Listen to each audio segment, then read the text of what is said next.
Hi guys, welcome to Daksha kitchen. இன்னைக்கு நம்ம என்ன பார்க்க போறோம்னா ப்ரான் கிரேவி. எங்கள் அம்மாச்சியோட ரெசிபி சூப்பராக இருக்கும். வாங்க எப்படி பண்ணலான்னு பார்க்கலாம்.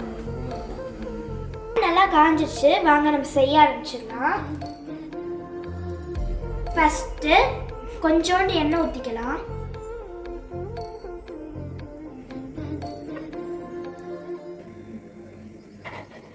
ஆயில் காயறதுக்குள்ள நம்ம வந்து தக்காளி சாப் பண்ணி போட்டுக்கலாம்.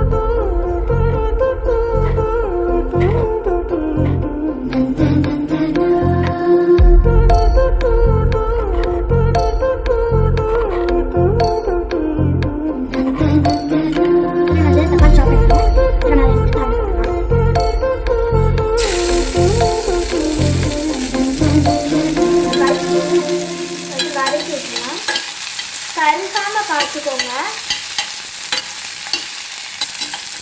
இது வதங்குற கேப்பில் நம்ம போய் மிக்சியில் அந்த பொருட்களை எல்லாத்தையும் அரைச்சிட்டு வந்துடலாம். இந்த பிளேட்டில் வச்சுருக்க எல்லா இன்க்ரீடியன்ஸையும் நம்ம மொத்தமாக போட்டு மிக்சியில் அரைக்க வேண்டியது தான். இப்போ இது எல்லாத்தையும் போட்டுடலாம். இது ஆத்திரா சிந்தாம் போடு. இப்போ நான் கோகனட் ஆல்ரெடி கட் பண்ணி உள்ளே போட்டாச்சு. இப்போ வாங்க அரைச்சிடலாம்.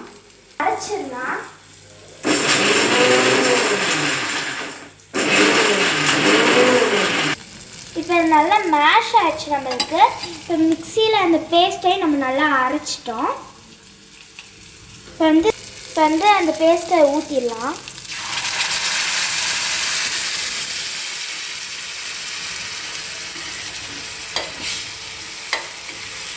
அவ்வளோதான். இப்போ இதுதான் ரெசிபியே. அதுக்கடுத்து தான் நம்ம ப்ரானே இனிமேல் போடுவோம். ஸோ நல்லா கொதிக்கட்டும். இப்போ நம்ம மிக்சியில் அரைச்சி ஊற்றின பிறகு சால்ட்டும் நம்ம எடுத்து வச்சுருந்த தயிரும் போட்டுக்கலாம்.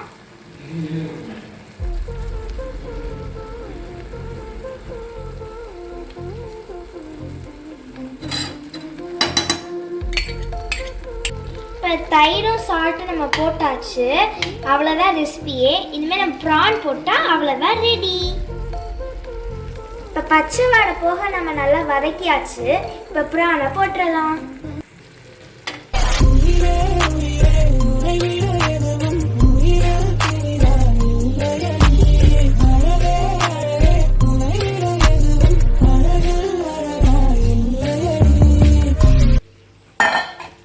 தண்ணி அதில் ஏதாச்சும் இருந்தால் நல்லா வடிச்சிட்டு அதை போடுங்க. இப்போ அதனால நம்ம சாட்டே பண்ணிடலாம். எல்லாத்துக்கு மேலே அந்த கிரேவி படுற மாதிரி பார்த்துக்கோங்க.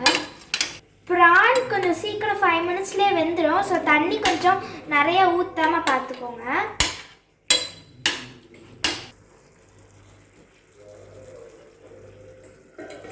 இப்போ நம்ம அதை மூடி கொஞ்சம் நேரம் வச்சுருக்கலாம். அப்படியே ஒரு 3 to 4 மினிட்ஸ். இப்போ நல்லா தண்ணிலாம் வற்றி ப்ரான்ஸ் இன்னும் சூப்பராக வெந்துருச்சு. இப்போ நம்ம கொஞ்சமாக நல்லெண்ணெய் ஊற்றிக்கலாம்.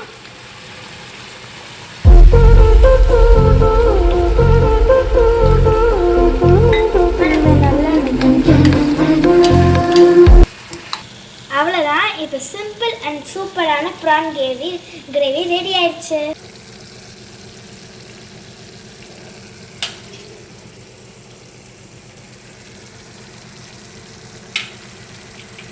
நம்ம ப்ரான் கிரேவி இப்போ சூப்பராக ரெடி ஆயிடுச்சு. நம்ம